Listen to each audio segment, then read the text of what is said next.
Welcome to online study. आज की online study में हम एनालॉग इलेक्ट्रॉनिक्स का न्यू चैप्टर लेकर के आए हैं जिसका नाम है मल्टी स्टेज एम्पलीफायर मीन्स बहुचरण प्रवर्धक। और इसमें पहला टॉपिक भी है बहुचरण प्रवर्धक होता क्या है, ठीक है। और हम लोग बहुचरण प्रवर्धक यानी मल्टी स्टेज एम्पलीफायर का यूज़ क्यों करते हैं। आप सिंगल स्टेज एम्पलीफायर आपने पढ़ा है पहले के लेक्चर में। सिंगल स्टेज एम्पलीफायर से हमें क्या मिलता था, जो वीक सिग्नल पहले के कंपैरिजन स्ट्रांग हो जाता था, ठीक है। लेकिन आपको ये भी पता होगा कि सिंगल स्टेज एम्पलीफायर से आपके वोल्टेज गेन भी इंक्रीज़ प्राप्त होते थे आउटपुट में। लेकिन कभी कभी कहीं ऐसे एप्लीकेशन का यूज़ करने को मिल जाता है जैसे कि रेडियो रिसीवर हो गए, टेलीविज़न हो गए, वहाँ पर सिंगल स्टेज एम्पलीफायर से काम नहीं चलता, क्योंकि single stage amplifier amplified output और इंक्रीज गेन तो देता है लेकिन इतना ज़्यादा नहीं देता जिससे कि ये सारे डिवाइसेस को ऑपरेट किया जा सके। इसके लिए हमें सिंगल स्टेज यानी कि एक स्टेज के एम्पलीफायर को मतलब कई स्टेज के एम्पलीफायर को कनेक्ट करना पड़ता है। जब हम कई स्टेज के एम्पलीफायर को कनेक्ट कर देते हैं तो उसे हम लोग कहते हैं मल्टी स्टेज एम्पलीफायर। देखिए जैसा कि लिखा भी हुआ है कि सिंगल स्टेज एम्पलीफायर से प्राप्त गेन यानी लाभ का यूज़ डिफरेंट एप्लीकेशन के लिए बहुत कम किया जाता है, क्योंकि क्या होता है ना, सिंगल स्टेज एम्पलीफायर से जो गेन मिलता है वो बहुत कम मिलता है। एम्पलीफायर तो सिग्नल मिलेगा लेकिन इतना एम्पलीफायर हमें नहीं मिल पाता है कि वो मतलब कि डिवाइस को ऑपरेट कर सके, तो हमें उससे कहीं ज़्यादा स्ट्रॉन्ग सिग्नल की ज़रूरत होती है। यानी कि किसी भी वीक सिग्नल को स्ट्रॉन्ग सिग्नल में कन्वर्ट करने के लिए जितनी गेन की आवश्यकता होती है वह सिंगल स्टेज एम्पलीफायर प्रोवाइड नहीं कर पाता। वही बात है ना कि जैसा एक टेलीविज़न को हमें ऑपरेट करना है, ठीक है, तो टेलीविज़न को ऑपरेट करने के लिए हमें बहुत ज़्यादा गेन और बहुत ज़्यादा गेन की ज़रूरत होती है, तो उस समय एक सिंगल स्टेज एम्पलीफायर वो गेन नहीं दे पाता है। तो इसलिए हम लोग क्या करते हैं ना कि कई सारे एम्पलीफायर को, ठीक है, कई सारे सिंगल स्टेज एम्पलीफायर को कनेक्ट कर देते हैं जिससे कि हमें उसके मल्टीप्लिकेशंस में गेन प्राप्त हो जाता है, ठीक है ना। वही चीज़ें लिखा गया कि इस कारण एम्पलीफायर के कई स्टेजेस को एक के बाद एक जोड़कर एम्पलीफायर की गेन को बढ़ाया जाता है। इसके लिए पहले स्टेज के आउटपुट को अब इसमें कनेक्ट कैसे करते हैं। जैसे पहला स्टेज है, मान लीजिए सिंगल स्टेज एम्पलीफायर है, ठीक है, उसका जो आउटपुट है उसके आउटपुट को दूसरे स्टेज के इनपुट को देते हैं, है ना। मतलब कि पहला स्टेज है उससे हमें जो आउटपुट मिल रही है, ठीक है, उस आउटपुट को दूसरे स्टेज यानी कि दूसरा उसी तरीके से सिंगल स्टेज हम लोग लेंगे और उसकी इनपुट को हम लोग उस आउटपुट पहले स्टेज के आउटपुट को देते हैं, ठीक है, तथा इस स्टेज के आउटपुट को फिर अगले स्टेज के इनपुट के रूप में देते हैं। इस प्रकार का एम्पलीफायर आपका मल्टी स्टेज एम्पलीफायर कहलाता है। Uses radio receiver, television, radar. अब आखिर मल्टी स्टेज एम्पलीफायर में गेन हमें ज़्यादा प्राप्त क्यों होता है, इस चीज़ को समझने के लिए देखिए हमें एक फिगर देखना पड़ेगा। देखिए यहाँ पे दिखाया गया कि ये जो ब्लॉक है ना, ये ब्लॉक क्या दिखा रहा है, इसमें सिंगल स्टेज है, इस ब्लॉक में सिंगल स्टेज एम्पलीफायर है। और सिंगल स्टेज एम्पलीफायर कैसे होते हैं ये मैंने प्रीवियस लेक्चर में बताया था। मान लीजिए इस ब्लॉक में पहला सिंगल स्टेज एम्पलीफायर है, फिर इसमें हम लोग इस स्टेज के एम्पलीफायर में इनपुट वोल्टेज दे रहे हैं VI, ठीक है, और गेन इसकी कितनी है A1 है, ठीक है, और आउट ये VI है, सॉरी ये आपका VI ऐसे करो आप, और आउटपुट हमें वोल्टेज जो मिल रही है V1, ठीक है, क्योंकि फर्स्ट स्टेज एम्पलीफायर तो उसका आउटपुट क्या मिलेगा V1। अब फर्स्ट स्टेज के एम्पलीफायर को जैसा मैंने पहले बताया कि फर्स्ट स्टेज के एम्पलीफायर का जो आउटपुट होता है उसको सेकंड स्टेज एम्पलीफायर के इनपुट को देते हैं। ये आपका हो गया सेकंड स्टेज एम्पलीफायर। तो सेकंड स्टेज एम्पलीफायर को इनपुट कहाँ से मिल रहा है, फर्स्ट स्टेज का जो आउटपुट है वो इसके इनपुट में इंटर करता है, ठीक है। तो इसका आपका गेन क्या हो गया A2 और इसमें आउटपुट क्या मिल रही है V2। अब फिर उसके बाद थर्ड स्टेज एम्पलीफायर का हमने यूज़ किया जिसका गेन A3 है।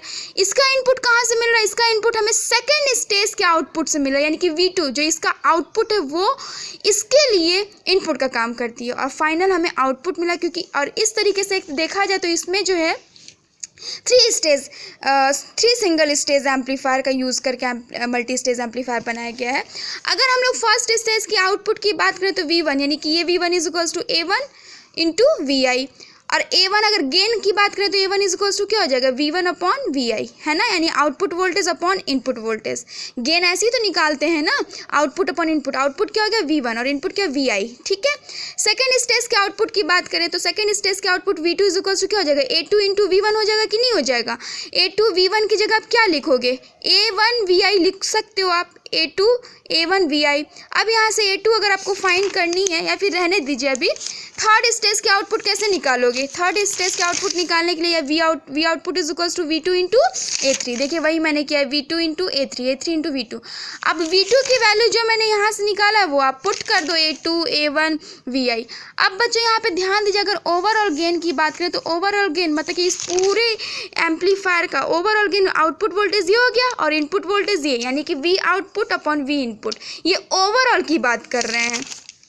तो V output upon V input, V output की जगह क्या रखोगे? ये वाली वैल्यू पुट करोगे A3 A1 A2 VI upon VI, VI cancel out, यानी ओवरऑल गेन कितने मिले? A1 A2 A3, यानी कि फर्स्ट स्टेज एम्पलीफायर का गेन, सेकंड स्टेज एम्पलीफायर का गेन, थर्ड स्टेज एम्पलीफायर का गेन, जब तीनों का मल्टीप्लिकेशंस प्राप्त होता है तब हमें ओवरऑल गेन। तो यहाँ से ये पता चल गया कि किस तरीके से हम लोग कई स्टेजेस को यूज़ करके उससे अधिक गेन प्राप्त करते हैं। अगर वन स्टेज करते तो बस यही हमें मिलता, सेकेंड स्टेज का एम्पलीफायर यूज़ करते, सेकेंड स्टेज वाला हम लोग अगर एम्पलीफायर यूज़ करते तो ये वाला गेन और इन दोनों गेन का मल्टीप्लिकेशन हमें प्राप्त होता है। लेकिन हमने यहाँ पे 3 स्टेजेस का यूज़ किया, तो इन तीनों से जो हमें गेन प्राप्त, तीनों स्टेजेस से पहले स्टेज से A1 प्राप्त हुआ, दूसरे स्टेज से A2 प्राप्त हुआ, तीसरे स्टेज से A3, इतने गेन, तीनों का मल्टीप्लिकेशन जाहिर सी बात है वो आपको आउटपुट टोटल ओवरऑल गेन ज़्यादा देता है।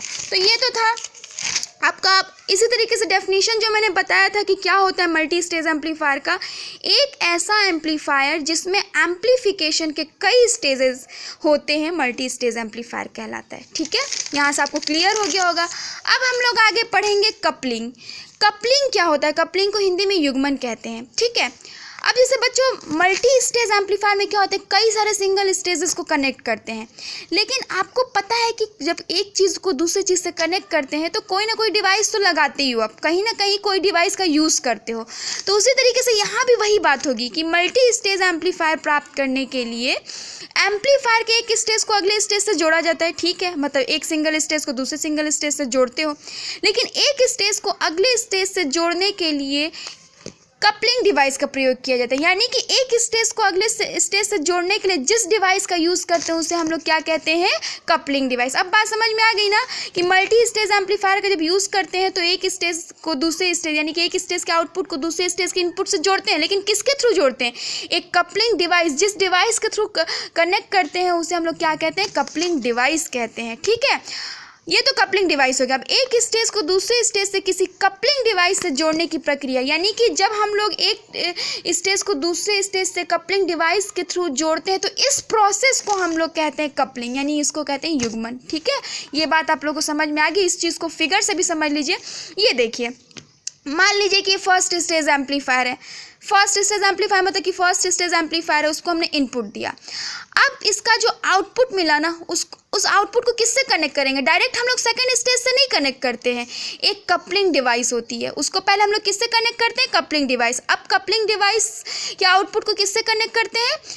सेकेंड स्टेज के एम्पलीफायर से। फिर सेकेंड स्टेज को थर्ड स्टेज से डायरेक्ट हम नहीं कनेक्ट करते, बल्कि एक कपलिंग डिवाइसेस के थ्रू कनेक्ट करते हैं। फिर लास्ट में हमें आउटपुट मिल जाता है, अगर 3 स्टेज का कह लीजिए मल्टी स्टेज एम्पली। इसी तरह अगर 4 स्टेज का इस एम्पलीफायर बना रहे हो तो यहाँ पे एक और कपलिंग डिवाइस होता है, फिर 4 स्टेज होता है, फिर हमें आउटपुट प्राप्त होता है। ठीक है बच्चों, तो ये तो था कपलिंग, आप लोग को समझ में आ गया। अब हम लोग दूसरा पढ़ेंगे नीड ऑफ कपलिंग।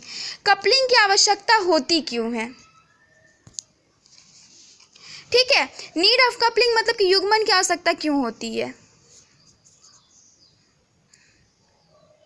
देखिए, पहले स्टेज की एसी आउटपुट को अगले स्टेज के इनपुट में टर्म, जैसे कि मान लीजिए पहले स्टेज से हमें जो आउटपुट एसी प्राप्त हो रहा है, आउटपुट क्या मिल रहा है? एसी एम्पलीफाइड सिग्नल मिल रहा है, तो एसी प्राप्त हो रहा है, उस एसी को अगले स्टेज के इनपुट में ट्रांसफर करने के लिए पहला हो जाएगा। जाहिर सी बात है, जो पहले स्टेज का आउटपुट मिलता है उसको इसमें क्या करते हैं? दूसरे स्टेज के इनपुट में देते हैं, तो उसको ट्रांसफर करने के लिए। दूसरा हो जाएगा कि दोनों स्टेज की डीसी बायसिंग को अलग रखने के लिए, अर्थात 2 स्टेज को बिना कपलिंग डिवाइसेस के जोड़ दिया जाए तो वो एक दूसरे की डीसी बायसिंग को डिस्टर्ब कर सकते हैं। ये कैसे? देखिए, पहले स्टेज है, कोई भी एम्पलीफायर है, पहला स्टेज है, तो आपको पता है कि एम्पलीफायर में जो आपका एक जंक्शन होता है फॉरवर्ड बायस होता है, दूसरा जंक्शन रिवर्स बायस होता है। तो दोनों junction forward bias reverse bias करने के लिए डीसी बायसिंग देनी पड़ती है ना, तो वो तो पहले मतलब कि इसलिए हम लोग कनेक्ट करते हैं कपलिंग डिवाइसेस की कि जैसे कि जो पहला स्टेज है, तो पहले स्टेज की जो डीसी बायसिंग होती है वो दूसरे स्टेज की डीसी बायसिंग को ना, मतलब कि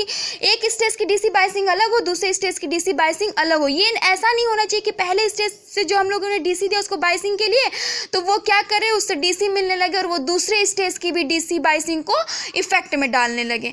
डीसी बायसिंग दोनों का एकदम अलग अलग होना चाहिए। भले हमें आउटपुट में एम्पलीफाइड सिग्नल, एसी सिग्नल प्राप्त हो रहा है, लेकिन डीसी मिक्स नहीं होना चाहिए। जो बायसिंग के लिए डीसी हम लोग सिग्नल देते थे वो दूसरे स्टेज में मिक्स नहीं होना चाहिए। तो वो कपलिंग डिवाइस ऐसा चूज करते हैं जिससे कि वो दूसरे स्टेज के एम्पलीफायर में जा करके मिक्स ना हो जाए। ठीक है, इसके लिए हम और भी आगे पढ़ेंगे। अब हम लोग पढ़ेंगे types of coupling. Types of coupling कितने टाइप के होते हैं? There are 3 types of coupling. First हो जाएगा आरसी कपलिंग, सेकेंड हो जाएगा ट्रांसफार्मर कपलिंग, थर्ड हो जाएगा डायरेक्ट कपलिंग। अब नेक्स्ट लेक्चर में हम लोग बारी बारी से तीनों कपलिंग के बारे में पढ़ेंगे, उसके गेन को फाइंड करेंगे, फ्रिक्वेंसी रिस्पॉन्स कर पढ़ेंगे। तब तक के लिए थैंक यू।